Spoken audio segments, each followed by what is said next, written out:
You a football fan? You a Monday night football fan? You a football fan? Even if you're not, you're gonna want to stay tuned, cause this shit's cultural. Did you see that Sergio Dip debut on Monday Night Football? The Dip debut? It's quite significant to our times, as evidenced by the high volume of tweets that it generated on the Twitter network. Let me give you a breakdown of what happened. The Los Angeles Chargers, Coached by rookie coach Anthony Lynn, were facing the Denver Broncos, their divisional rival. Coached by rookie head coach Vance Joseph. Both of these gentlemen are African Americans. This is the first time that two African American head coaches have made their debut against each other. What's the fucking point of even bringing that up? Is that a milestone? Is that a milestone to be proud of? And brother, let me tell you, it was a night of milestones. Beth Mowins, the play-by-play announcer, represented the first woman in 3 decades who has been the play-by-play announcer for Monday Night Football. But frankly, she's a little too nasal for my liking. This is Beth Mowins live from, they don't play Mile High Stadium anymore. This is Beth Mowins live in Monday Night Football, ready for the kickoff. Hey, that's what Americans like. Beth Mowins certainly isn't the first nasal announcer to do a Monday Night Football game, or is she? I'd have to go back and watch some classic broadcasts to feel totally sure about that, but I can tell you this much. The history of American sports broadcasting is full of guys that kind of talk through their nose. What we were missing was a woman talking through her nose. That's why it was a milestone. So who the hell am I to criticize? Was there another milestone? Well, of course there was. On with the milestones. Former New York Jets and Buffalo Bills head coach Rex Ryan was also making his debut as the color commentator. Twitter didn't think too much of his first day at work. I should also mention that it was the anniversary of 9/11. So Sergio Dip tried to bring together all of this diversity in one 30-second commentary. So I'm having some trouble talking about it myself. All I know is it ended up with, he's having the time of his life. He's having the time of his life. The Twitterverse, they just weren't feeling it, man. They just weren't feeling it. This ain't goddamn Dirty Dancing. Get the fuck. Like, hey, baby, I wanna know. And then they heard that accent. The fuck out of here, Dip. The last thing we want is some fucking reminder that there's Mexicans when we're trying to watch goddamn Monday Night Football.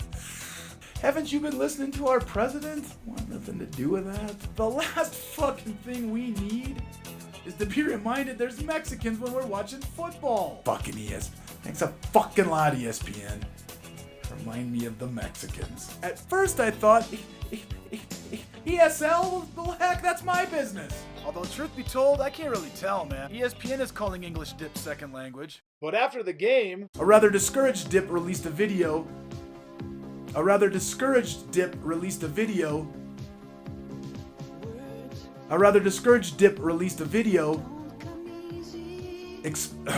Jesus Christ. I'm really having some trouble telling this story. And I'm not even... Debo intentara hacerlo en español. Dios mío! Dios mío! After he had a chance to process the reaction to his brief appearance on Monday Night Football, Dip recorded a short video in which he explained that on 9/11 he was in fact studying elementary school in California. So he could have been an ESL student, but is this an ESL issue? I don't know Sergio Dip's academic or even his professional background. I'm vaguely familiar with him from ESPN Deportes, but I can tell you that there is a long tradition of Mexican broadcasting that stresses emotion. Welcome to a very exciting sporting event. I can't tell you who's playing. I don't know the names of the players, but I can tell you it will be a very, very exciting contest. I am Richie Rocks. I'm here to broadcast this very exciting sporting event. I'm not sure who's playing. There was a little bit of that emotion in the... He's having the time of his life. Coaching against Anthony Lynn is reminiscent of dancing with a young Jennifer Grey. It should also be mentioned that Dip, kind of a brutal broadcasting name to start with. When I was a kid, somebody that wasn't so bright, you called him a dip. I'm not sure if people still use that or not, but there's no doubt that people still do use the word dip shit. I didn't analyze Twitter for all of the insults, but I bet he was called that more than once. Estaría como si tu apellido fuera Dejo. Estaría como si tu apellido... Estaría como si tu...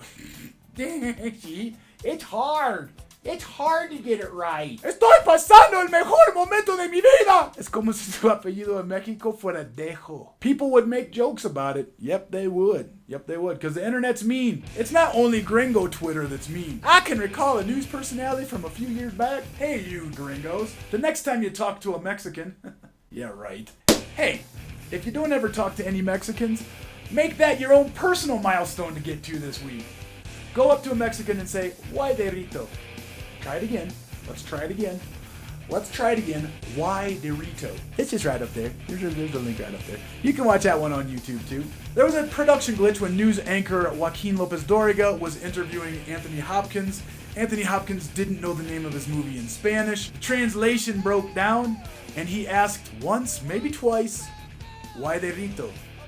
Nobody even fucking remembers the movie anymore, but they remember Why Dorito. You know why? It was trending on Twitter for like a fucking month. Un pinche mes, güey. No fue tan chistoso. Why Dorito? They'll be talking about that shit till the day he dies.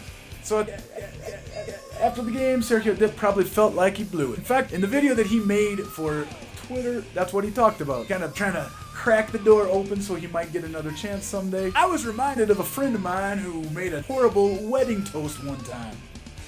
I don't remember now. It's been more than 20 years ago. But it was something like, "These two people are my friends." He had a very sincere, emotional reaction to the moment.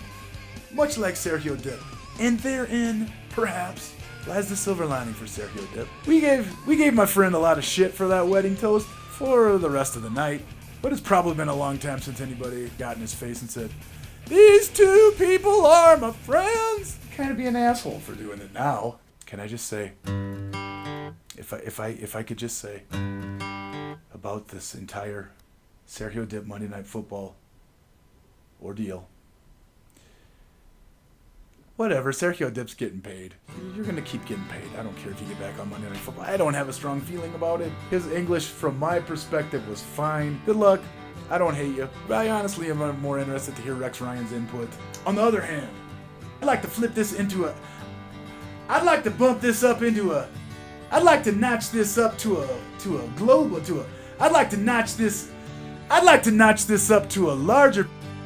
Brother, it's hard to be bilingual. And you ain't even ever tried. You just won't build a wall, keep out anybody else speaks another language. So let's keep it real, that there is a perspective on this that requires a great big... for the dipshit fringe, making no effort whatsoever to be a fucking human in the 21st century. That's gonna do it for today from down south of the border. This has been Richie Rocks setting milestones. Peace, motherfuckers!